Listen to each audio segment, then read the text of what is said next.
toutes et à tous.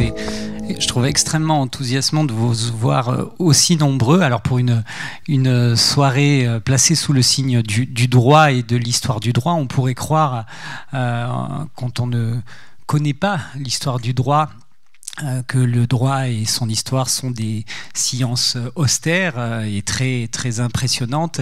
Et tout le livre de notre invité, Tamar Herzog, vous prouve le contraire. Et vous avez donc bien fait de venir ce soir parce que vous allez découvrir une brève histoire du droit. Alors brève parce que à peu près 350 pages, mais quand même 2500 ans d'histoire contenue dans ce volume.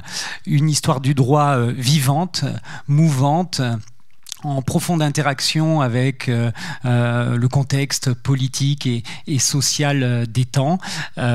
Une histoire du droit finalement très humaine et peut-être très éloignée de l'image d'Épinal que les néophytes peuvent avoir du droit, impressionnés par les fameuses couvertures rouges des épais codes d'Alloz en France. Voilà. Alors Tamar Herzog, vous êtes universitaire américaine, juriste, historienne, professeure à Harvard. Donc spécialiste du droit, de l'histoire du droit, mais également aussi de l'histoire de l'Amérique centrale, si je ne me trompe pas, de l'époque moderne.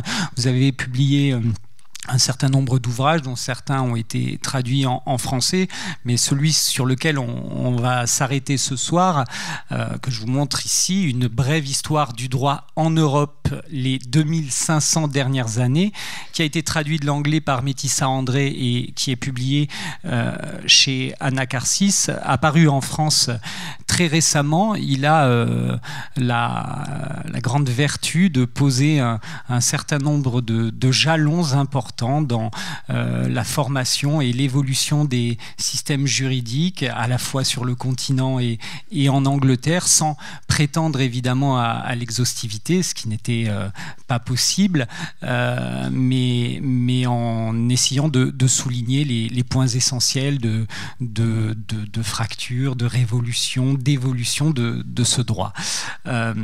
Un tout petit mot quand même, cette rencontre s'inscrit dans la saison de l'Agora des Savoirs, mais également dans une autre opération qui s'appelle Montpellier Ville du Droit et qui est une nouvelle dynamique portée par à la fois la ville de Montpellier, à la fois le barreau de Montpellier et aussi la faculté de droit et de sciences politiques de l'université de Montpellier et qui est une opération visant à valoriser l'histoire de l'enseignement du droit, de la pratique du droit à Montpellier, qui est une pratique, un enseignement ancien, parce que je vous rappelle que l'école de droit de Montpellier a été créée en 1249. J'espère ne pas me tromper, parce que comme il y a l'implacable Fabrice Bertrand, le meilleur connaisseur de l'histoire de Montpellier dans la salle, voilà, je ferai un mea culpa au sortir si ma date était fausse. Voilà. Et d'une certaine manière, c'était important pour nous de vous avoir, Tamar Herzog, parce que cette histoire du droit en Europe, il y a ici un écho montpelliérain. Alors Montpellier n'est pas cité évidemment dans le livre parce que vous n'avez pas prétendu à l'exhaustivité, mais quand vous évoquez cette apparition des grandes universités, enfin des premières universités européennes comme ces centres de constitution du savoir et de débat qui se créent un peu partout, évidemment Montpellier participe de cette dynamique, donc c'est une raison supplémentaire de nous réjouir de votre venue. Je ne vais pas être plus long, je vais vous céder la parole avec une première question d'ordre général. Qu'est-ce qui vous a poussé de vous lancer dans une entreprise aussi ambitieuse finalement que de résumer 2500 ans d'histoire du droit romain jusqu'au droit de l'Union européenne en quelques centaines de pages, et plus sérieusement, en quoi, pour vous, aujourd'hui, quand on est praticien du droit, juriste, étudiant, mais plus largement quand on est membre du grand public, nous intéressons à l'histoire des idées et à l'histoire des hommes, tout simplement, il est important de prendre conscience, de prendre connaissance de cette histoire sur le temps long. Qu'est-ce que la connaissance de l'histoire passée du droit nous apprend ? Merci, et merci tous d'être venus et pour l'invitation d'y être. Et je voudrais demander pardon si mon français ce n'est pas comme j'aurais voulu, mais de toute façon c'est ça. Et ça sera plus simple dans d'autres langues, mais je comprends. Et qu'il faut parler français. Et moi, je voulais justement introduire les droits pour les gens qui ne considèrent pas les droits comme quelque chose d'intéressant ou même vivant.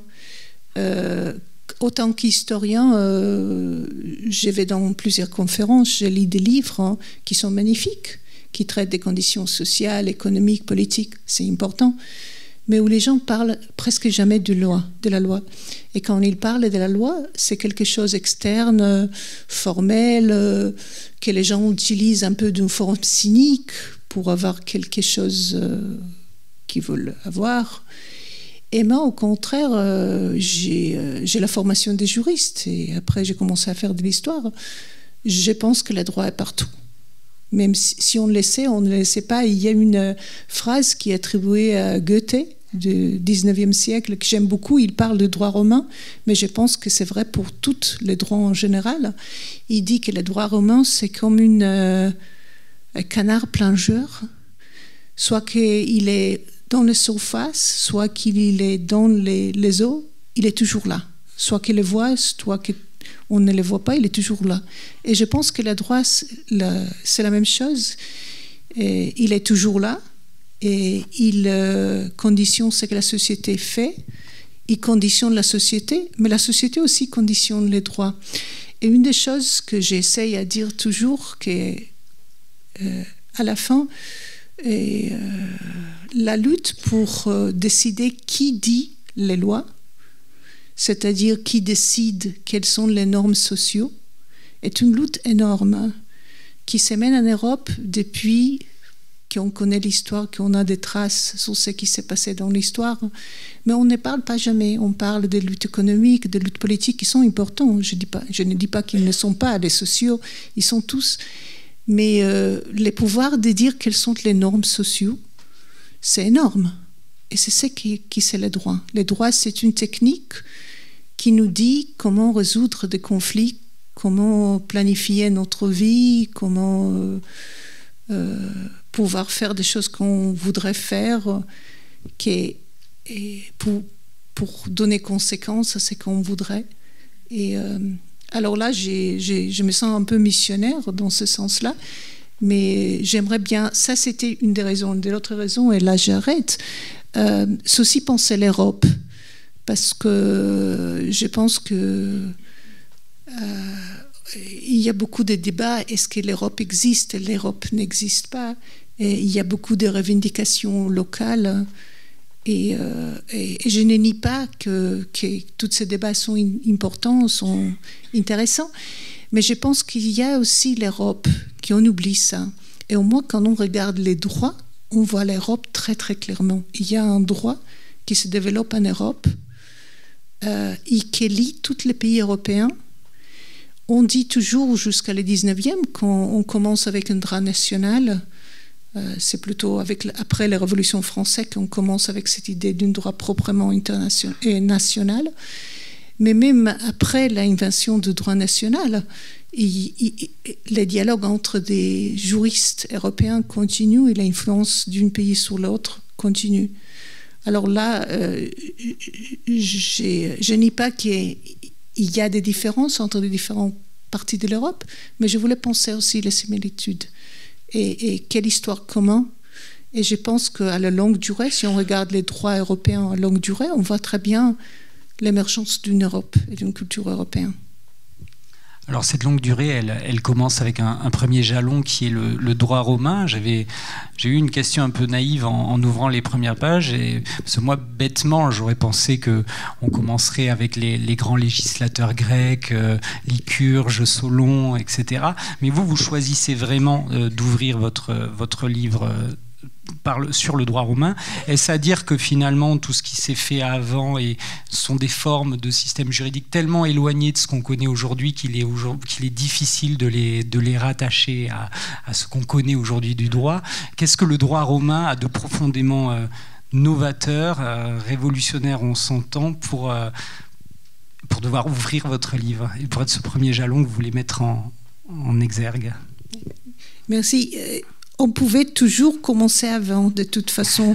Il y a une école d'histoire en Amérique qui est très très forte, en Amérique du Nord, qui s'appelle Deep History, où ils disent que vraiment il faut remonter aux premiers hommes, aux cavemen, et à partir de là raconter l'histoire humaine. Et c'est évident que c'est comme ça, c'est-à-dire il y a une continuité ici. Mais moi, je pense que... Et alors, les droits qui existaient avant, les droits romains, étaient importants, contribuaient. Les Romains ont appris d'autres gens avec qui ils commerçaient, ils luttaient, ils connaissaient. Mais je pense que oui, qu'avec les droits romains, il y a quelques caractéristiques qui restent avec nous d'une forme très, très claire. Il y a des techniques de droit romain qui sont encore très importantes dans le monde du juriste, même actuel. Je parle dans le livre, par exemple, d'une chose que les juristes utilisent tout le temps, qui sont des présomptions légales. L'idée qu'il y a des choses qu'on peut conclure sans avoir preuve. C'est-à-dire on peut prouver sans avoir preuve quelque chose. Parce que c'est des sens communs, parce que c'est l'expérience qui dit que c'est comme ça, ou parce qu'on doit conclure quelle était la situation et on décide comment résoudre la situation. De toute façon, ce sont des techniques juridiques extrêmement importantes. Ils apparaissent avec les droits romains. Et alors, il y a une continuité avec les droits romains et des choses qui sont encore avec nous, mais il y a aussi la conception des droits comme un champ professionnel où il y a des juristes et la conception des droits comme une chose qui est séculaire, faite par des gens qui sont religieux, bien évident, mais qui est séparée de sphères religieuses, qui est une sphère séparée, et les droits est comme une technique de résoudre des conflits et de maintenir la paix. Tout cela existe déjà en Rome. En plus, pour un livre comme ça, je dépendais aussi de travaux de plusieurs historiens qui ont fait ces études. À partir des droits romains, il y a beaucoup de gens qui écrivent sur les droits. C'est une chambre historiquement riche et je pouvais saisir beaucoup des aspects des droits que je voulais comprendre à partir des droits romains et pas avec les droits antérieurs. Alors quand on parle de Rome, on parle quand même de très nombreux siècles d'histoire. À partir de quand les Romains commencent-ils à écrire le droit, essayer de le mettre en forme, de le codifier, de le réunir, parce que j'imagine qu'au début, dans les temps archaïques, on était plutôt sur un droit de tradition orale, ou je me trompe ? Oui, non, tout à fait. C'est-à-dire, on parle de droit roman et quelquefois, on parle, même au 19e, il y avait les juristes allemands qui parlaient de droit roman, mais bien sûr, les droits romans changent tout le temps. Et ce qui fait que les droits font partie de la société fait partie du droit, ça veut dire que tous les deux évoluent tout le temps. Et alors, les droits romans a une histoire à lui-même, que je raconte un peu dans le livre. Il commence un peu comme un droit qui est un peu plus similaire à ce qu'il y a ailleurs, droit religieux fait par des sacerdotes, qui est secret, mais peu à peu, il ouvre une niche d'un droit séculaire fait par des officiers publics, après pour des professionnels. Mais c'est un processus très très long qui prend 600, 700 ans. Et on arrive du droit archaïque à un droit classique romain, que c'est justement où on voit les éléments qui restent avec nous jusqu'à aujourd'hui. Et les professionnels du droit dont vous avez parlé, ces premiers juristes finalement, quels étaient les lieux de formation ? Il y avait toute une infrastructure de formation, de transmission des savoirs qui s'était mise en place. Et étaient-ils dans une forme d'autonomie par rapport au pouvoir politique et religieux, ou dépendaient-ils au contraire très fortement de sphères hétérogènes ? Donc ils avaient... C'était une sphère assez autonomie et les gens qui s'occupaient des droits faisaient partie du public. Il n'avait pas une nomination officielle. Ils étaient des intellectuels qui, au début, n'avaient pas une préparation juridique, avaient une préparation plutôt comme oratoire, rhétorique. Mais peu à peu, ça commence à être plus spécifique. On voit l'apparition un peu comme une structure des guildes, des associations professionnelles où il y a des étudiants qui suivent les maîtres, attendent les maîtres, comprennent comment les maîtres parlent. Mais après, à la fin, et bien sûr avec l'intervention des empereurs, on a l'apparition des écoles et des profs qui sont censés enseigner les droits. Mais ça aussi, c'est un processus très très long où on voit très bien apparaître cette idée des droits comme profession où il faut avoir un savoir déterminé pour le faire bien. Et à la fin, on arrive, je pense, déjà à Rome, à cette idée que moi j'ai des droits, et je ne sais pas si les juristes ici sont d'accord, que les droits, vraiment, c'est une technique qui enseigne comment analyser et comment penser. Et les droits ne donnent pas la solution. On ne sait pas jamais qu'est-ce qui va s'arriver avec les droits. On peut estimer, on peut espérer, mais à la fin, c'est un peu comme les démarches, on dit scientifiques, donc si on suit la méthode correcte, on doit croire au résultat. Et les droits, c'est un peu ça. C'est une technique qu'on doit suivre, on doit savoir comment faire. Et le résultat, c'est justifié parce qu'on a suivi la technique, mais c'est pas les techniques, mais c'est pas les. On ne sait jamais quels seront les résultats. Hein. Et alors, Rome, évidemment, de la simple ville qu'elle était, finit par conquérir une très grande partie du monde connu. J'imagine que partout où elle va, partout où elles vont, les légions romaines emmènent avec elles le droit romain. Comment se passe et s'organise dans des régions qui sont désormais la Gaule, l'Angleterre, etc., la coexistence entre ce nouveau droit romain qui s'impose et des traditions, je ne sais pas si on peut les appeler juridiques, mais qui préexistaient à l'arrivée des Romains et aussi, comment faisait-on pour arriver à trancher un contentieux entre un Romain et quelqu'un qui appartenait à une autre communauté? Est-ce que le droit romain s'appliquait obligatoirement aux deux? Je crois que les Romains ont inventé une petite astuce pour sortir de ces questions-là. Oui, et alors au début, les droits romains, c'est que pour les citoyens romains. C'est le droit de... Il s'appelle ça civitas de la société de la ville. Et alors, c'est que des citoyens romains qui ont droit au droit romain. Et l'idée que ceux qui ne le sont pas auront leurs propres droits, qui sera les droits de leur communauté. Mais bien sûr, avec l'Empire romain, il y a beaucoup de contacts entre des Romains et des non-Romains.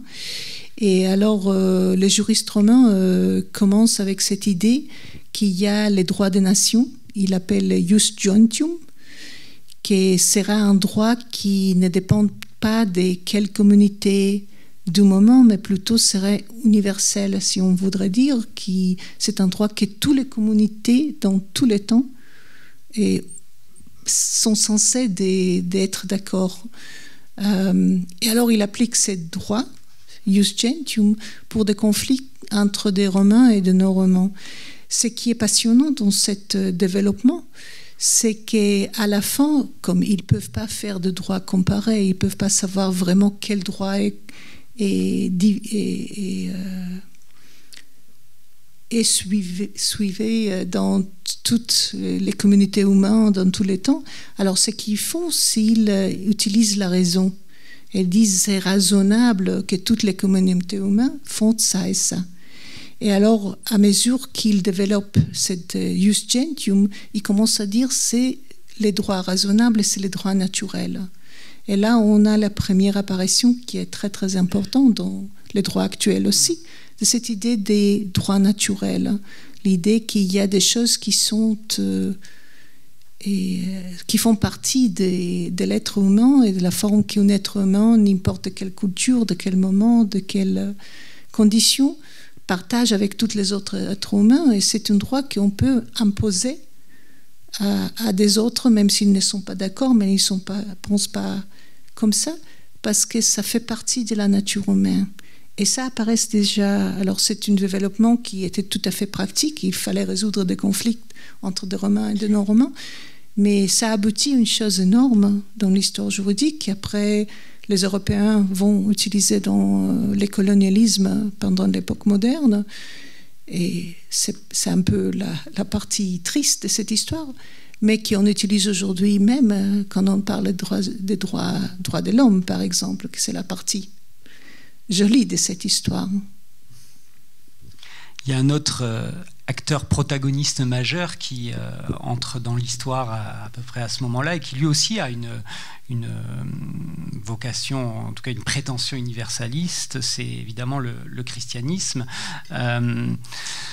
Comment se marie le droit romain et le christianisme? On a souvent tendance à penser de manière un peu bête que le christianisme va venir subvertir de l'intérieur l'Empire romain, mais il se trouve que, et c'est une des idées que vous défendez aussi dans ce livre, que le droit romain lui-même vient travailler de l'intérieur le christianisme et va lui donner la forme qui sera la sienne au Moyen-Âge. Oui, tout à fait. Les droits romains, c'est les droits des Romains. Et après, il y a un moment qu'il donne la citoyenneté à tous les résidents de l'Empire. Et alors, ça devient les droits de tous les résidents de l'Empire. Mais les droits romains, vraiment, explose dans le sens et exporté partout en Europe avec le christianisme. Parce que ce qui se passe quand l'Empire romain accepte le christianisme et après devient chrétien, et il y a un mélange, presque mariage entre l'Église et les droits romains. Et l'Église prend les droits romains comme les droits de l'Église, le droit canonique et le droit romain à l'origine, mais aussi l'Empire change le christianisme parce que tout d'un coup, le christianisme primitif, on sait très bien, était d'orientation grecque et avait des communautés très dispersées qui n'étaient pas d'accord sur absolument rien, qui n'avaient pas trop de communication, il n'y avait pas une autorité centrale. Quand l'Empire devient chrétien, tout d'un coup, la communauté chrétienne a une autorité centrale, l'empereur qui législifie dans des thèmes religieux, a une structure de droit, les droits romains, et convertissent dans le sens de ça devient moins grec et plus romain. Et alors là, il y a eu une influence mutuelle, et c'est avec la conversion de l'Europe au christianisme que les droits romains arrivent partout. Ce n'est pas pendant l'époque de l'Empire romain, mais plutôt avec la conversion au christianisme que des pays d'Europe de centre, de nord, de l'Est ont accès aux droits romains sous les formes de droits canoniques. Et c'est quand cette idée que toute l'Europe a cet héritage romain devient vrai avec l'expansion du christianisme. Mais cette expansion du droit romain qui suit celle du christianisme, elle se fait quand même dans une situation de coexistence avec d'autres droits locaux. Au Moyen-Âge, me semble-t-il, il n'y a pas un seul droit qui s'imposerait sur chaque territoire. Je crois que si vous pouvez peut-être nous parler un petit peu de la situation anglaise, il y a le droit romain, mais qui disparaît un petit peu après l'effondrement de l'Empire romain, le droit canon, donc c'est le droit de l'Église, et aussi d'autres droits particuliers qui sont présents. Oui, tout à fait. L'Europe, dans cette époque-là, c'est un endroit où on dirait aujourd'hui des pluralismes juridiques. C'est-à-dire il y a plusieurs systèmes juridiques, il y a plusieurs communautés. Chaque communauté a sa propre loi, mais il y a aussi des lois locales, il y a des coutumes. C'est une situation où il y a des endroits où les droits romains est très fort, d'autres endroits où sa présence est un peu moins prononcée. Il y a un droit canonique qui n'est pas tout à fait jusqu'à vraiment l'affirmation de la papauté. Et ça prend du temps, ça commence au XVIe siècle, mais ça prend jusqu'à le Xe, XIe siècle que le pape devient vraiment le centre de l'Église. Il n'y a pas une centralisation de droit canonique. Et vraiment, la première assemblage de droit canonique est vraiment tard médiéval, où il y a un droit qui est pour toute l'Église. Alors, même le droit canonique n'est pas le même partout. Et il y a le droit des peuples germaniques aussi, les peuples germaniques qui arrivent de l'Europe du Nord, qui envahissent l'Empire romain, mais d'autres parties de l'Europe aussi, ils viennent avec leur propre tradition juridique. Et il y a des coutumes locaux. Alors, il y a vraiment, c'est une espèce d'endroit où il y a des dizaines, des milliers et des droits locaux et des groupes différents. Mais en même temps, j'explique ça dans le livre aussi, et il y a des efforts à partir des diverses autorités pour créer un droit qui soit commun à tous, parce que cette diversité, cette pluralité légale est très difficile de mener. Et alors il y a, comme j'ai dit, les papautés, les autorités des églises qui essayent de créer un droit commun à tous les chrétiens, un droit commun de l'église. Il y a les seigneurs féodaux et les rois, quand ils commencent à apparaître dans l'Europe, qui essayent de créer un droit commun à tous leurs sujets. Mais il y a aussi les juristes qui font un effort énorme quand les juristes réapparaissent en Europe dans l'université au XIIe et XIIIe siècle. Et ils font un essai énorme aussi de créer un droit qui est commun pour plus qu'une communauté, d'arranger cette espèce de mosaïque des milliers et milliers de droits. Mais ce n'est pas facile. Et ça prend du temps, ça prend presque jusqu'à aujourd'hui, je pense, de créer un droit commun. Et est-ce que c'est à cette époque-là que commencent à apparaître des différences entre le droit commun continental et la situation outre-Manche avec ce qu'on appelle la common law, dont vous allez peut-être nous parler un petit peu, parce que je pense qu'il n'y a rien de plus incompréhensible pour un Français que le système juridique anglais, et que c'est un sujet permanent d'incompréhension d'un côté et de l'autre de la Manche. Est-ce que cette idée, c'est une idée reçue ? Est-ce que c'est une idée qui sera construite plus tard, d'une séparation nette entre les deux parts de la Manche, ou est-ce que c'est finalement plus compliqué que ça à cette époque-là ? Oui, je pense que c'est beaucoup plus compliqué. Et en réalité, les Anglais commencent à revendiquer qu'ils sont différents au XVIIe siècle. Et ils ont un énorme succès. Ils vendent ça très bien. Mais je dois dire, moi j'ai vécu plusieurs pays, j'ai fait partie de plusieurs communautés académiques et j'ai encore attendre de trouver une culture qui ne pense pas qu'elle est exceptionnelle. J'étais en Italie, évidemment l'Italie est exceptionnelle, mais les Hollandes, les Pays-Bas, évidemment, la France. Bien sûr, l'Amérique du Nord, ils savent qui ils sont. Alors moi, je toujours rigole ça parce que si tout le monde est exceptionnel, où est les normes ? Les normes est un élément fictionnaire. On se compare avec qui exactement ? Mais retournons au cas anglais. Moi, je trouve, mais c'est terrible de dire, je trouve que les Anglais sont très médiévals. Et quand je visite les universités anglaises, je ne sais pas si vous avez eu la connaissance de ce qu'il appelle Oxbridge et Cambridge Oxford, c'est tout à fait des collèges médiévaux. Je trouve le Parlement anglais incroyable, qui doivent être là sans ordinateur, sans table, parce que c'est comme ça. Alors le droit anglais, pour moi, c'est tout à fait médiéval. Mais les droits anglais faisaient partie de cette histoire européenne. J'essaye de les montrer dans le livre.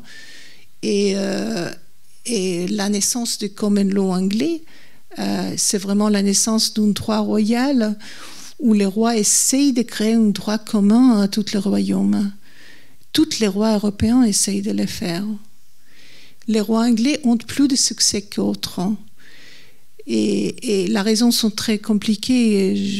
Je vous invite à lire le livre. Mais ce qui est curieux dans cette histoire, qu'ils ont beaucoup de succès, mais que vraiment le vrai succès n'arrive pas quand les juristes commencent à se battre contre le roi.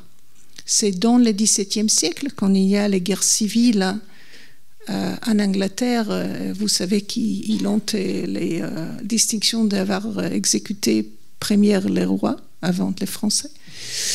Et c'est là, dans le XVIIe, quand il y a cette opposition entre le roi et le Parlement et les juristes, et en Angleterre, hein, que les juristes prennent le droit royal et disent ça c'est un droit coutumier, c'est un droit à nous, et utilisent ces droits contre le roi.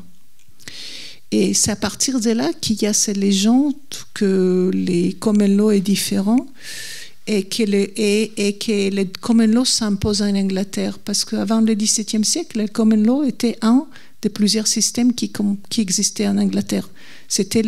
N'est pas le système le plus important, le plus grand. Il y avait, je ne me rappelle plus les numéros, il y avait 12 juges de common law en Angleterre. Vous imaginez, c'est nul. Du point de vue de combien de cas est-ce qu'ils pouvaient voir, quelle pouvait être leur influence. Mais au moment que les juristes trouvent que les common law anglais, c'est très bien pour faire opposition au roi, il impose aussi la vision que c'est le seul droit d'importance en Angleterre, et c'est pendant le 19e siècle qu'on commence avec ce discours que les droits anglais, c'est les common law, et on oublie tous les autres droits qui existaient en Angleterre. On les efface de l'histoire anglaise. Et voilà, alors moi j'ai regardé cette histoire, j'ai été assez amusée avec ça parce que moi j'étais plutôt, j'ai appris les droits avec le système continental, alors pour moi aussi c'était curieux, mais voilà, je trouve que c'est une histoire passionnante. Et je pense qu'en France, on a essayé de faire ça aussi. Je parle un peu des humanistes français et de François Hautemann, qui est une figure énorme. Mais ils n'ont pas de succès. Ou ils n'ont pas autant de succès que les juristes anglais. Mais je pense que les juristes français aussi ont mené une opposition au roi qui n'est pas toujours reconnue. Et moi, je trouvais ça aussi fascinant.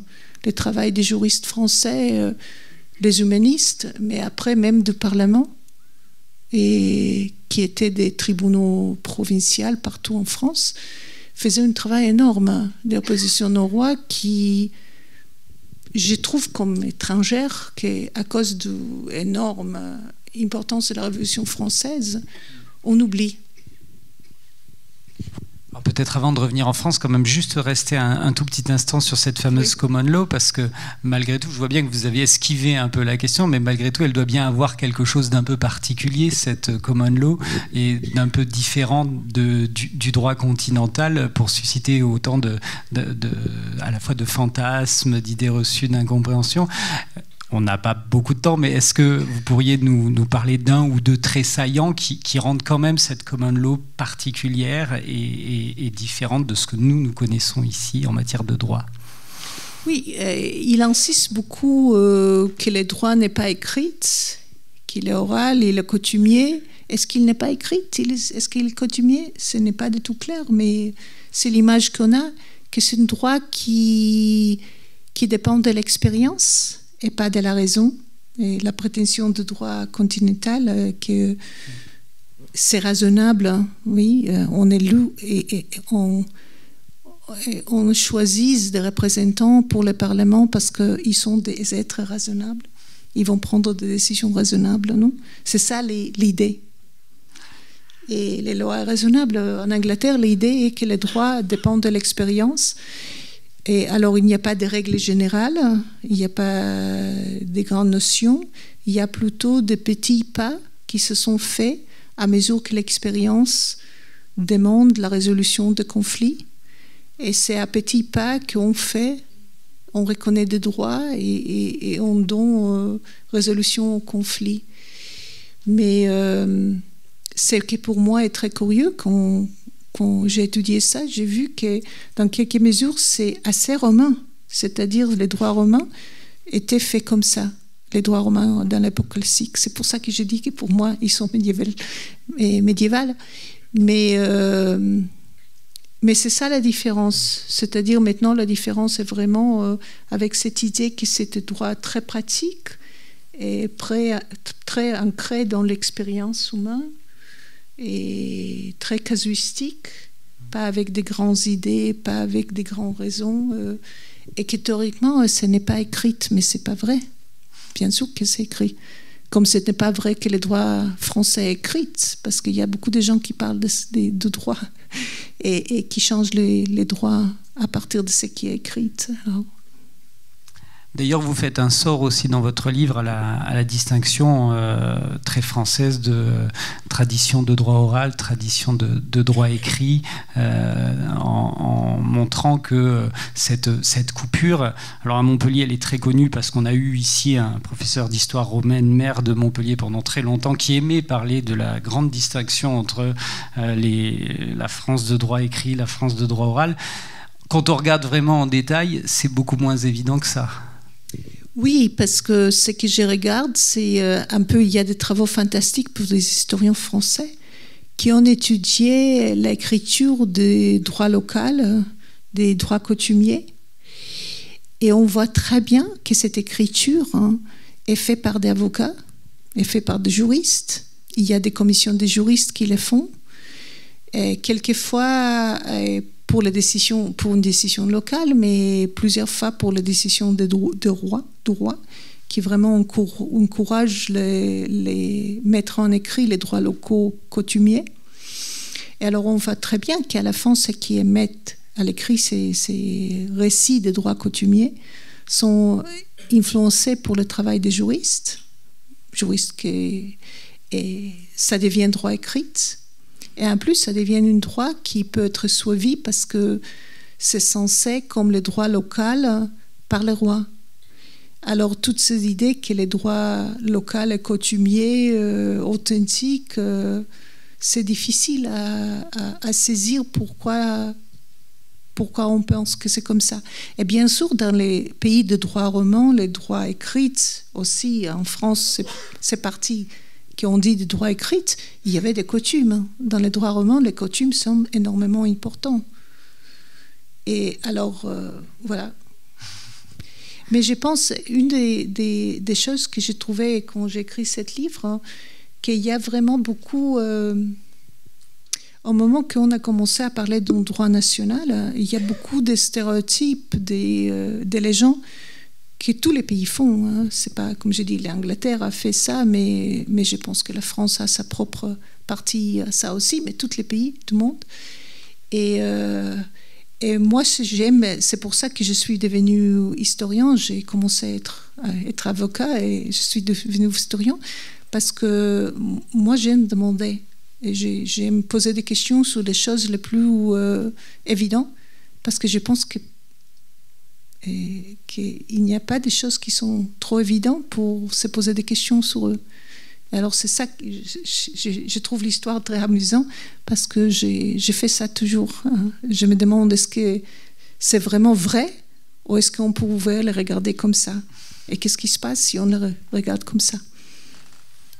Alors dans les choses vraiment vraies mais pas tout à fait vraies, il y a la fameuse Magna Carta et bon, très connue et d'ailleurs le livre s'ouvre sur une déception, la déception que vous faites à une étudiante en lui révélant que ce qu'elle pensait savoir sur la Magna Carta n'est pas tout à fait exact. Est-ce que vous pourriez à grands traits nous resituer ce que c'est que cette Magna Carta, ce qu'elle est en tout cas authentiquement et toutes les constructions idéologiques qui ont pu être établies à partir d'elle et dont on sait aujourd'hui, en historien ou historienne que vous êtes, que ce sont des constructions idéologiques justement. Oui, alors l'histoire des Magna Carta vraiment commence au XVIIe siècle, quand ces juristes anglais qui font de l'opposition au roi disent il y a une constitution ancienne, il y a des coutumes anciennes de l'Angleterre que le roi ne peut pas violer. Mais comme ils disent que les droits anglais est oral, coutumier, il cherche des preuves où se trouve cet pacte avec les rois et il ressort de tous les documents possibles, la Magna Carta. Ils disent là, on voit les traces de ce pacte avec les rois qu'ils peuvent pas, ils ne peuvent pas violer. Et dans ce pacte, on dit qu'il y a les lois du royaume, que le roi doit garder, il y a blablabla. Bla, bla, bla. Il y a les droits au jury, il y a les droits, ils disent, n'avoir pas d'impôt sans consentement du Parlement. Ils voient tout cela dans le Magna Carta. Et à partir de là, on pense le Magna Carta comme les premières chartes de liberté des citoyens ou des sujets. Mais en réalité, le Magna Carta, c'est un document du XIIIe siècle qui est un traité de paix entre le roi anglais et les nobles qui l'ont accompagné de la Normandie pour conquérir l'île britannique, dans une situation où les rois essayent, comme tous les rois en Europe, d'améliorer les droits des seigneurs féodaux, améliorer les pouvoirs des seigneurs féodaux, parce que les rois veulent se mettre au-dessous des seigneurs féodaux, avoir plus de pouvoir sur eux.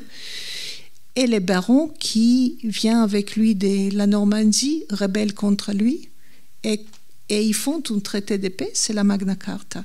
Et dans ce traité de paix, si on regarde ce que j'ai fait avec les étudiants américains, ça m'amuse beaucoup, c'est de leur demander de lire la Magna Carta. Alors, la Magna Carta, c'est en latin, ça les déjà fait une impression énorme.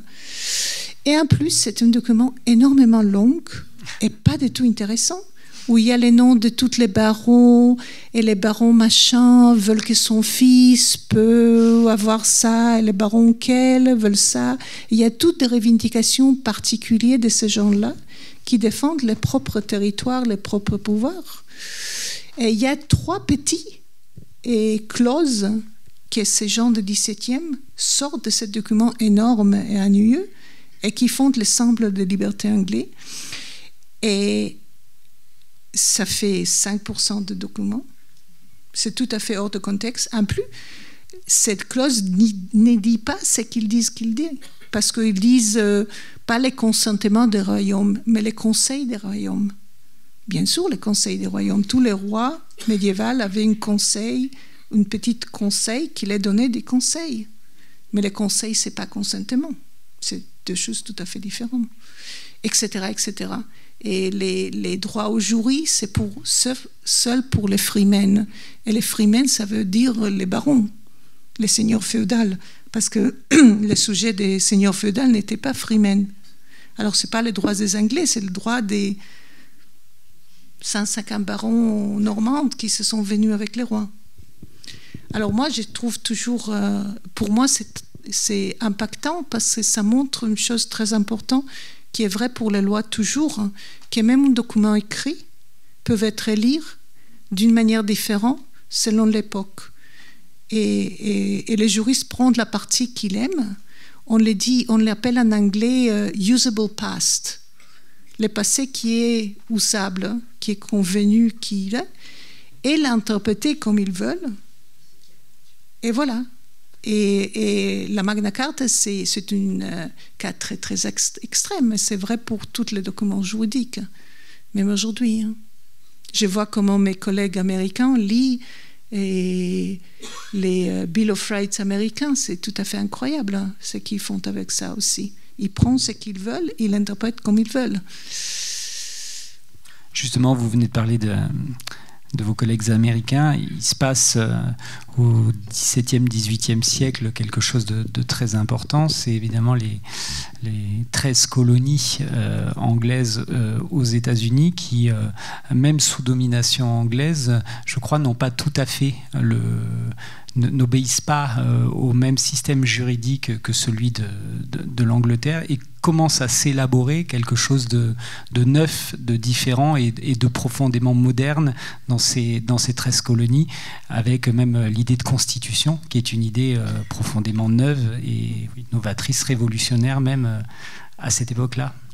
Oui, alors je voulais insérer l'histoire nord-américaine dans l'histoire des droits en Europe pour que mes collègues comprennent que ce n'est pas partie d'histoire américaine, ça vient de l'Europe, ça vient des traditions européennes, ce qu'ils ont fait, mais de l'autre côté aussi pour dire aux Européens Je pense qu'une partie du développement des droits européens était hors de l'Europe. C'est vrai aussi pour la colonie espagnole, la contribution du colonialisme aux droits européens. Mais ce que les Américains font, qui est nouveau et important, et a une énorme influence après en Europe et partout, un peu, c'est inventer cette idée de constitution écrite et qui a une statut qui est au-dessous des lois normales. Parce que ces idées existaient partout en Europe avant, mais c'est la première fois où politiquement et légalement on écrit une constitution où il y a un projet de gouvernement.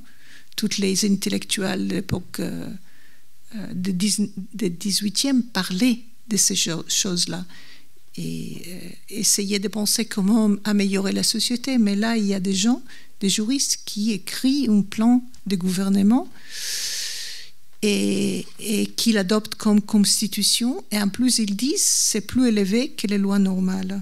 Alors on commence que on ouvre la possibilité de ce qu'on appelle aujourd'hui judicial review, cette idée que les juges peuvent dire c'est anticonstitutionnel et pourtant ça ne pouvait pas être, et limiter la possibilité du gouvernement de faire certaines choses.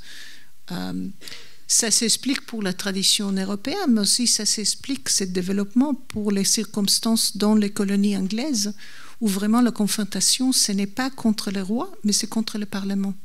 Alors les Américains qui rebellent veulent trouver une manière de limiter les pouvoirs du Parlement et limiter les pouvoirs de la majorité aussi. Ça, c'est oublié beaucoup aux États-Unis, parce qu'eux, ils pensent que la majorité parlementaire peut être aussi dictatoriale et peuvent limiter les droits des minorités.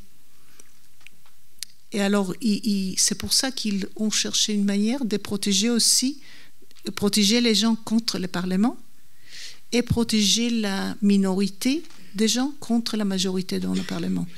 Et il invente cette constitution écrite. Et c'est la contribution américaine. Alors qu'en France, c'est plutôt l'inverse, c'est plutôt les parlements qui font usage du droit pour mettre des bornes à la monarchie absolue, qui n'a d'absolu finalement que le nom. Hein. Elle n'a jamais été totalement absolue, et vous montrez bien que justement les parlements ont constitué sous l'Ancien Régime un système assez efficace de contre-pouvoir. Oui, à la fin... c'est pour ça que je dis que les droits et la société sont toujours ensemble.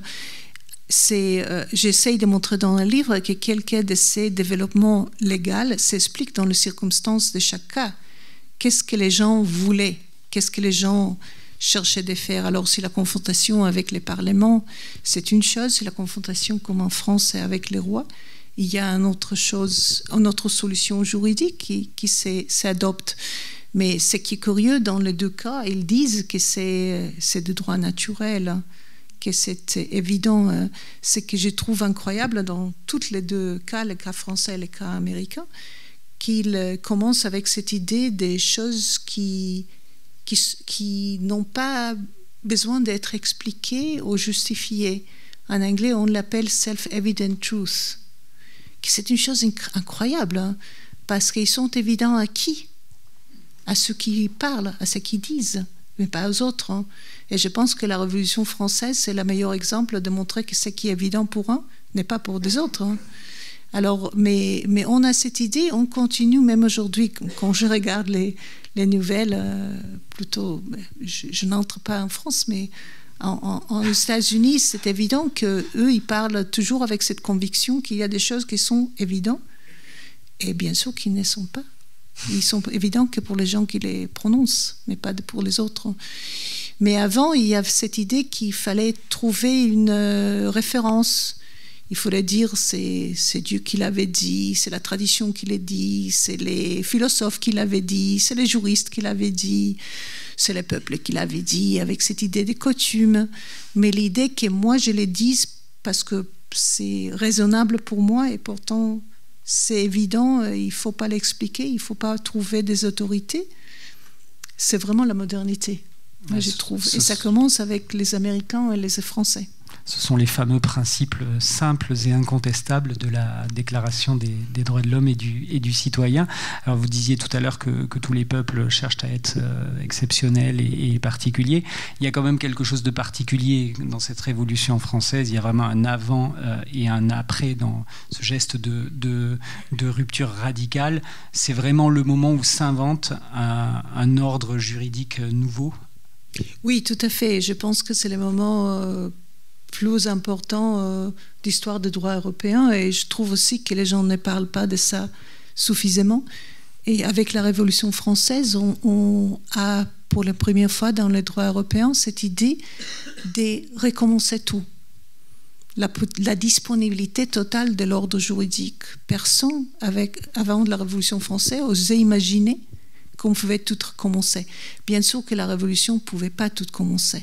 Il y avait trop de droits, trop de gens qui défendaient quelques continuités. On sait très bien que beaucoup de choses ont continué.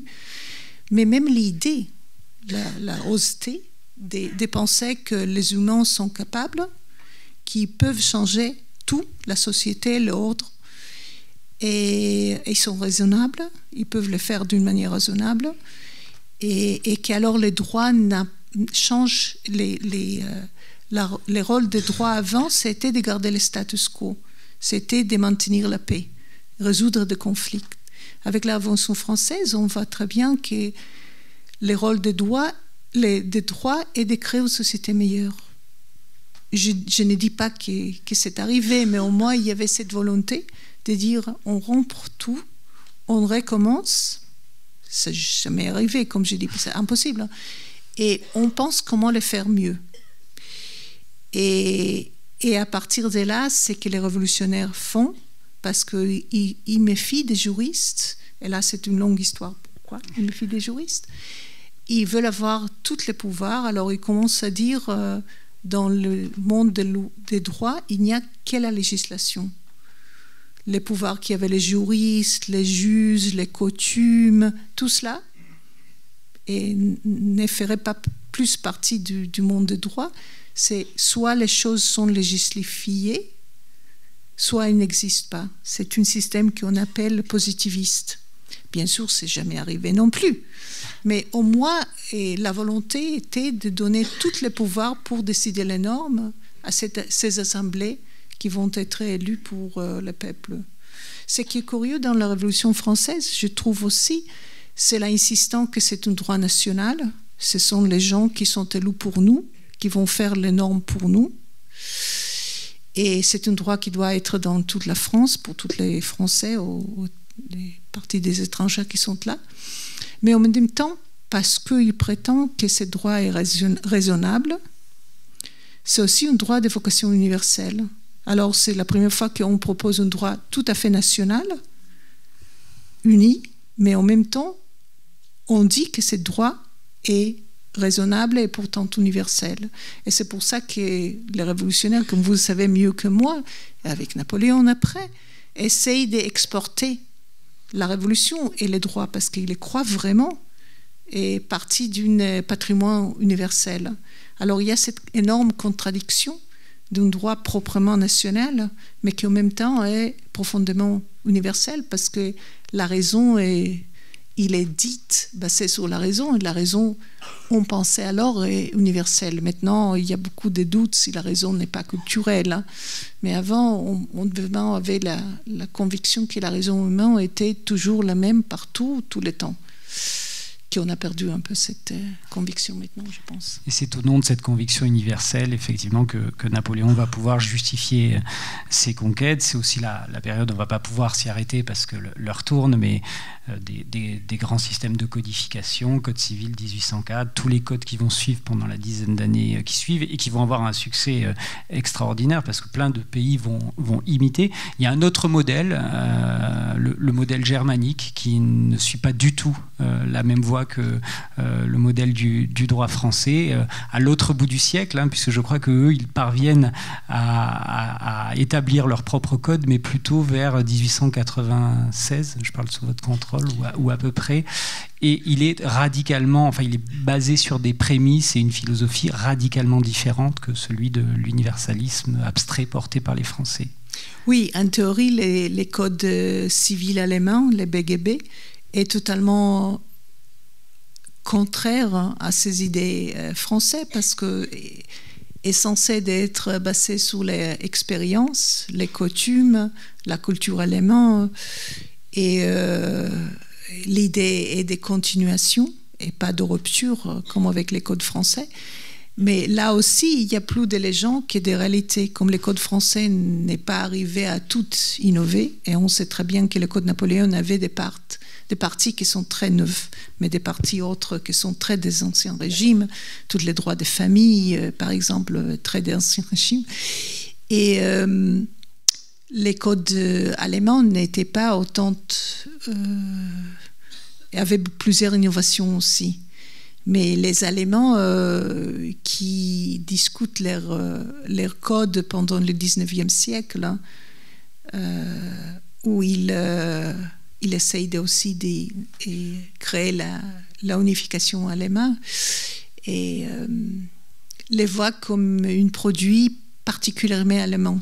Mais là aussi, il y a cette contradiction parce que les codes allemands ont été adoptés par plusieurs pays qui ne sont pas allemands, qui n'ont rien avec l'allemand, parce que pour beaucoup de gens, à la fin, les codes allemands pouvaient être universels parce qu'elle était raisonnable. Alors là aussi, il y a une contradiction entre ceux qui disaient les juristes allemands au 19e, qui en plus c'est les siècles de nationalisme, de romanticisme. Je raconte dans le livre, je ne savais pas avant que j'ai fait la recherche pour ce livre, qu'un deux des juristes très célèbres allemands qui faisaient partie du groupe qui allait dans les campagnes allemandes pour trouver les vraies coutumes des Allemands étaient des Grimm Brothers, les frères Grimm, qui aussi trouvaient ces histoires terribles que je ne sais pas pourquoi on fait lire aux enfants. Comme mère, j'ai été terrorisée de lire ces histoires. Mais ils faisaient toutes les deux choses. C'est-à-dire ils se sont baladés dans la campagne, les frères Grimm, qui étaient des juristes, et ils recueillaient des coutumes, et ils ont recueilli ces histoires qu'on connaît comme... maintenant, parce que ça faisait partie de cette idée romantique 19e que c'est dans les campagnes, avec les paysans, qu'on trouve la vraie culture. Que moi aussi, j'ai jamais compris comment ces intellectuels du 19e, qui étaient urbains, qui étaient cosmopolites, qui étaient intellectuels, qui étaient, pensaient qu'eux ne sont pas des bons nationaux, qu'eux, ils ne savaient pas suffisamment comment était leur nation, qu'il fallait aller ailleurs, dans la campagne, pour trouver la vraie nation. Moi, je trouve ça incroyable comme histoire. Et j'attends encore un livre qui explique ça. On l'a perçu à plusieurs moments de la discussion. Il y a une logique récurrente qui traverse l'histoire des systèmes juridiques en Europe depuis le droit romain. C'est celle de tentative d'unification en un seul droit, de plein de petits droits particuliers, de traditions différentes, etc. Et c'est un peu ce qui se passe aujourd'hui et à une échelle continent. Alors pour vous, l'Europe est plus une idée qu'un continent, vous le dites d'ailleurs dans le livre, avec l'apparition de l'Union européenne, enfin des différentes communautés à partir des années 50 jusqu'à l'Union européenne, et l'apparition d'un droit européen qui vient travailler en profondeur les droits particuliers, les droits nationaux. Je vous propose qu'on finisse par cette évocation-là de qu'est-ce que l'Union européenne, l'apparition dans l'histoire d'un acteur aussi neuf et aussi puissant change dans le droit, et quels sont les défis aujourd'hui pour le droit européen. Et alors, quand on raconte cette histoire à longue durée des droits en Europe, on pense au droit romain, après à tous les droits locaux, et les essais de rois, de juristes, de l'Église de créer un droit commun à des groupes plus grands, les échecs, les révolutions, la modernisation. Mais après, la communauté européenne, pour moi, c'est un moment d'arrivée, mais aussi de départ. Parce que là, il y a un moment où une réflexion de nouveau, qu'est-ce que les Européens partagent? Parce que à partir de 18e et 19e Révolution française, on passe à cette idée qu'il y a des droits nationaux, même comme je dis, c'est un droit de vocation universelle, mais c'est national, c'est fait pour des gens qu'on a élus, pour faire notre droit à nous.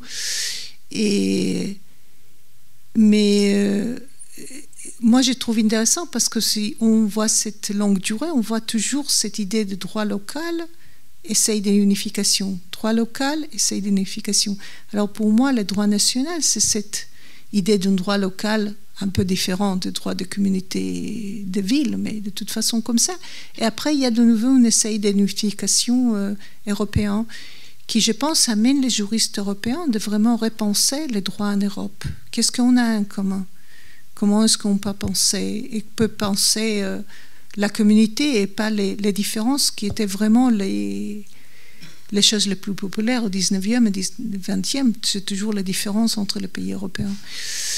Et je pense qu'ils ont assez de réussites. De toute façon, je termine le livre avec ça, il y a des processus de homogénéisation de droits à échelle mondiale, parce qu'il y a beaucoup de gens qui se bougent, il y a des compagnies internationales, les droits internationaux est fait partout par plusieurs organisations, et pas que les droits publics comme avant, c'est aussi les droits privés internationaux.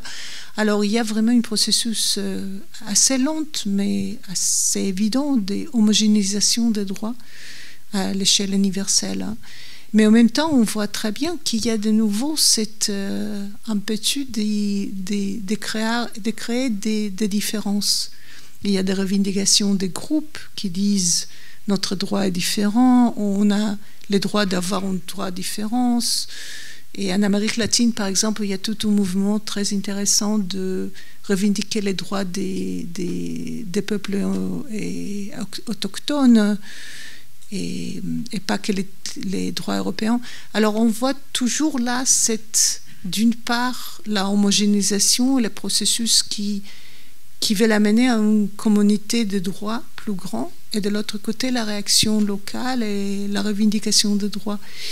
Et bien sûr, toujours on doit trouver une forme de dialogue entre les deux, c'est-à-dire on ne peut pas avoir un droit qui est commun à tout le monde, mais on ne peut pas avoir un droit qui est différent pour chacun. Alors c'est toujours les problèmes de comment renégocier peut-être le pacte social et trouver une manière d'avoir un consensus au-delà des différences entre des gens. C'est ça, je pense. Merci beaucoup Tamar Herzog. Je vous propose désormais de passer la parole à la salle. On a des micros qui peuvent se promener et aller à la rencontre des mains des courageux qui la lèveront et qui oseront poser au moins le premier ou la première question.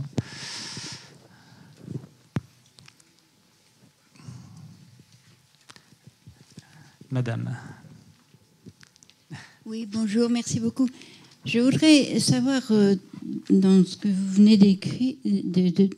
d'exposer, quelle place vous donnez justement au moment de la Révolution française à un philosophe comme Kant qui n'a pas défendu le droit coutumier, on peut dire, mais qui cherchait au contraire un droit avec un dénominateur commun entre tous les peuples comme référence, de façon à ce qu'il y ait une paix universelle. C'était tout de même ça, et aussi la liberté.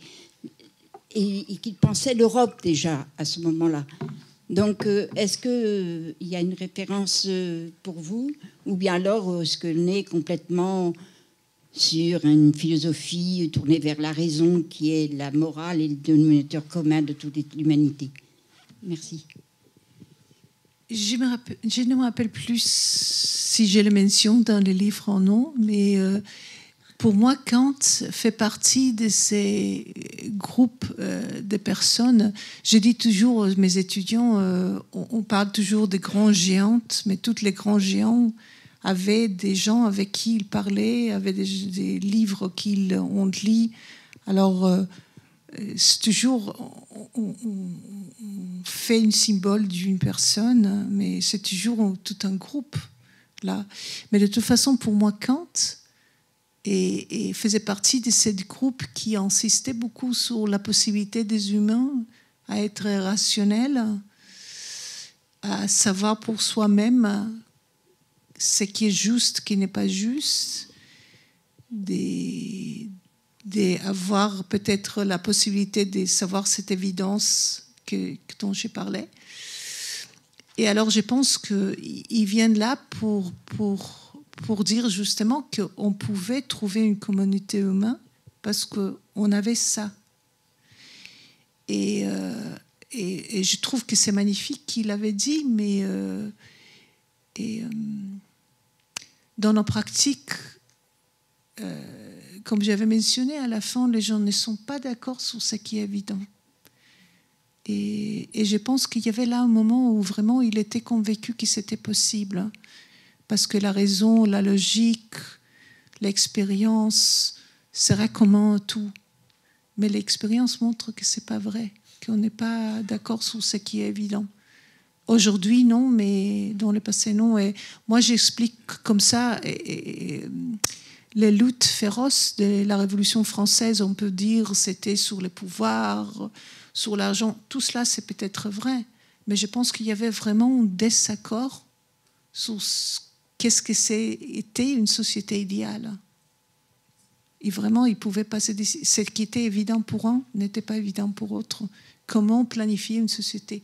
Une fois qu'on dit on se débarrasse de tout, on fait une société meilleure, mais qu'est-ce que c'est une société meilleure? Voilà, c'est très facile d'être d'accord sur le principe, mais les détails, c'est horrible.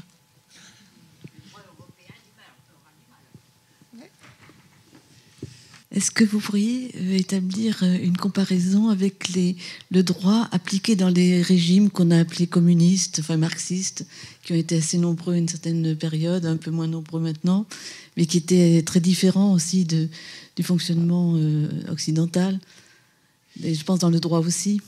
Oui. Est-ce qu'ils étaient inspirés par le droit de la Révolution française ? Moi, je n'ai pas du tout spécialiste de droit communiste. J'ai eu un étudiant en thèse qui faisait une thèse sur ça, qui est maintenant prof. Il a beaucoup de succès parce qu'il y a trop peu de gens qui travaillent ça.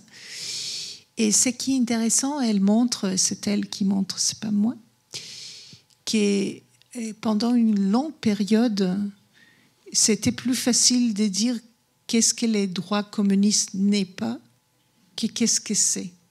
C'est-à-dire, ils ont passé longtemps à dire ça c'est faux, ça c'est mal, ça c'est pas comme ça. Mais ils ont mis longtemps pour décider alors qu'est-ce que ça veut dire. Et c'est ça que je trouve que le droit, plutôt l'Union soviétique, elle a fait pendant même les show trials, je sais pas, avec Staline et tout cela, je sais pas comment on dit ça, show trial, procès, bon. Et c'était vraiment, si on les voit du point de vue juridique, humain, c'est terrible hein, ce qui s'est passé, mais du point de vue juridique, c'est un essai énorme de détruire ce qu'il y avait sans dire très clairement qu'est-ce qu'il faut avoir.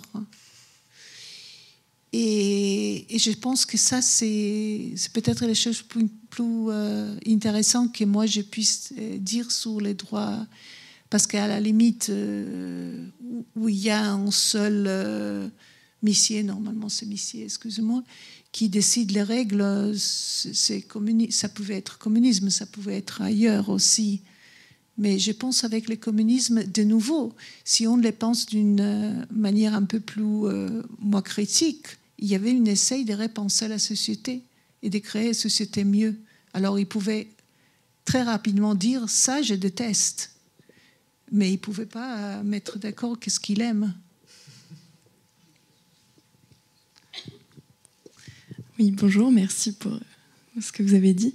Dans la tentative d'unification dont vous parlez, ça fait écho actuellement à la juriste Mireille Delmas-Marty, qui parle des forces imaginantes du droit et qui appuie sur l'importance justement de recréer un consensus au niveau des pays pour le droit. Est-ce que vous l'avez étudié? Est-ce que vous avez fait des parallèles? Vous êtes inspiré de ces travaux? Pas vraiment, mais je connais son travaux, mais je pense que si on fait l'histoire de droit, c'est évident qu'il y a une lutte continue entre les particularismes et les consensus. Et pour moi, ça fait partie de l'histoire des droits toujours. Hein. Alors, je sais que maintenant, il y a des choses qui sont vraiment en longue durée, mais que maintenant, des gens qui s'occupent de droit aujourd'hui ressautent et travaillent parce que c'est utile, c'est bien, c'est vrai. Mais je pense que pour les historiens, c'était toujours là.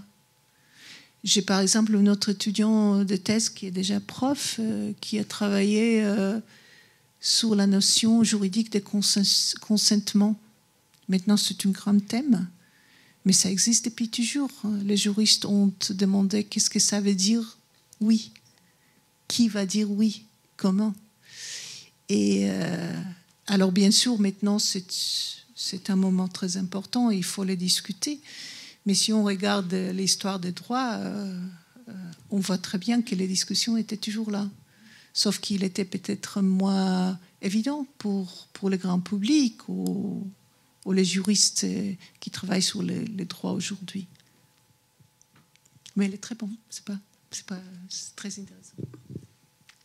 Madame. Oui, bonsoir. Et je voulais d'abord vous féliciter pour votre effort d'avoir parlé en français. Et parce qu'on a une langue qui est assez ardue et voilà. Donc bravo. La question, alors j'en avais deux. La première, c'était juste clarifier, enfin pour moi en tout cas, vous avez parlé du droit anglais sur l'expérience, basé sur l'expérience, et je voulais comprendre ce que vous entendiez par expérience, parce qu'en France, oui, notre droit est très légiféré, mais il est également basé sur la jurisprudence, qui est pour moi une expérience. Et la deuxième question, c'est quelle est votre vue en tant qu'universitaire américaine et votre expérience d'historienne sur notre avenir en tant que droit européen, sachant qu'on a quand même beaucoup de pays aujourd'hui qui font partie de l'Union européenne, mais qui ont des histoires totalement différentes, des cultures complètement différentes et donc des droits complètement différents qui, à mon sens, sont assez complexes à unifier et qui, je doute, d'après l'histoire du droit depuis 2500 ans, qu'on y parvienne. Votre avis? Merci. Et alors j'ai oublié la première, excusez-moi. La première, c'était... Ah oui, l'expérience. Et je suis tout à fait d'accord. Une partie de ce que j'essaye de faire dans le livre, c'est dire tous ces grands stéréotypes, il faut les penser, il faut les reconsidérer. Et parce que, évidemment, les droits, c'est toujours l'expérience. Même les gens qui font la législation sortent de l'expérience, les modifient après l'expérience. Après, les tribunaux se basent sur l'expérience humaine pour interpréter les lois, pour exécuter des choses, bien sûr. Hein. Et les Anglais ne sont pas sans idée. Ils ont des principes aussi. C'est pas que l'expérience. Ils ont des techniques légales qu'il faut obéir. Alors, bien sûr que ce sont des stéréotypes. Hein. Mais ils ont une force énorme, ces stéréotypes. Et en réalité, une partie je voulais écrire ce livre pour dire toutes ces histoires de droit anglais différents, c'est pas vrai, ça me convainc pas. Mais oui, mais ça a la force que Et même quand j'ai vu les débats avec les droits européens, où les Anglais qui faisaient partie et disaient c'est pas possible parce qu'on a un système différent, j'ai toujours dit mais qu'est-ce qui passe? De toute façon, les droits européens de l'Union européenne n'est pas les droits continentaux, c'est un droit nouveau où il y a beaucoup de pouvoirs à l'expérience, des droits administratifs, des droits, des jurisprudences. C'est pas du tout un droit, c'est un droit nouveau. Alors alors maintenant la seconde était mon opinion sur la possibilité de droit commun en Europe. Oui, je pense, quelquefois, quand je pense à l'Europe, je pense un peu le Petit Prince. Et il y a cette serpent qui a mangé l'éléphant, non? Ou quelque chose comme ça. Je ne me rappelle plus. Mais je pense un peu ça. Et je pense que l'Union européenne a grandi un peu trop rapidement. Avec des bonnes raisons aussi, hein, politiques, économiques, je ne dis pas que non. Mais c'était un peu rapide. Et j'ai un cours où on parle beaucoup de la Pologne et Hongrie. Et à propos de ça, par exemple. Qu'est-ce qu'elle fait avec eux et comment mener les affaires là. Mais je suis optimiste. Je ne sais pas pourquoi, mais je suis optimiste. Et je pense qu'il n'y a pas un autre choix maintenant, en réalité. Je pense que la situation est telle que de toute façon, les lois vont se harmoniser. Ça prend du temps, mais ça fera un niveau mondial. Et de toute façon, je ne pense pas qu'il y a possibilité de faire ce qu'il y a. Et il y avait un corps de juristes des droits européens très très forts, très prestigieux dans les tribunaux européens qui ont fait un très bon travail dans les années 70, 60 et 80. Et j'espère qu'il y aura des autres qui vont les suivre. Maintenant, c'est un peu plus politisé. Les tribunaux comme partout. Ça devient une histoire de politique et pas des juristes. Toujours, les juristes ont une opinion politique. Hein. Ils sont comme toutes les autres. Mais je pense que maintenant, c'est un peu plus évident et plus féroce. Mais j'ai confiance. J'espère que va se passer bien. Moi, j'ai confiance à l'Europe. Je ne sais pas pourquoi. Oui. Oui, merci encore pour cet exposé. Je voulais savoir votre position, si vous aviez une position similaire par rapport au tribunal international des pays. Par rapport au tribunal de... Ouais.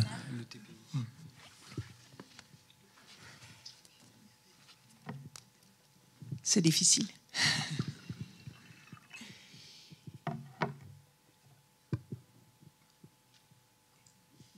Je pense qu'il y a des bons juristes partout. Mais pas tous les juristes sont bons. Et on rigole, on avait cette conversation avec des amis l'autre jour à propos des médecins. Excusez-moi s'il y a des médecins ici. Mais on va au médecin, on est sûr que les médecins vont nous aider, vraiment. Et on oublie que, comme dans toutes les professions du monde, il y a des bons médecins et mauvais médecins. Et médecins qui sont au milieu entre mauvais et bons. Mais on a cette confiance, on veut vraiment que les médecins nous aident. Alors, je pense avec les juristes, c'est la même chose. Les juristes sont des personnes politisées, ils sont des personnes qui habitent dans la société, qui ont leur opinion, qui ont leur agenda. Mais je pense qu'il y a une manière, c'est-à-dire cette idée de la Révolution française, par exemple, qui seront des employés pas politisés, sans opinion personnelle, qui pouvaient simplement exécuter des lois très claires. Ça n'existe pas. On sait très bien, peut-être si les lois auront utilisé des systèmes numériques, peut-être ça aurait été plus précis, mais au moment que les lois utilisent les mots, les paroles, c'est impossible qu'il y ait un seul sens. Et les problèmes, bien sûr, que quand le juriste devient très, très politisé, ça aminore la réputation de droit et des juristes. Et ça me préoccupe. Et je dis ça en général, pas simplement le tribunal international pénal. Je pense qu'il y a là des juges qui font très bon travail et qui ont fait de très bonnes choses aussi. Et ils vont faire de très bonnes choses aussi. Mais je pense qu'il y a un risque toujours. Et je vois ça avec les tribunaux, les corps constitutionnels de beaucoup de pays maintenant, qui sont compris comme pas des tribunaux des juristes professionnels, mais plutôt des gens qui ont une opinion politique. Un peu à imitation peut-être de ce qui se passe aux États-Unis. Et je pense que c'est pas très bien, parce que les juges peuvent commettre des erreurs, hein.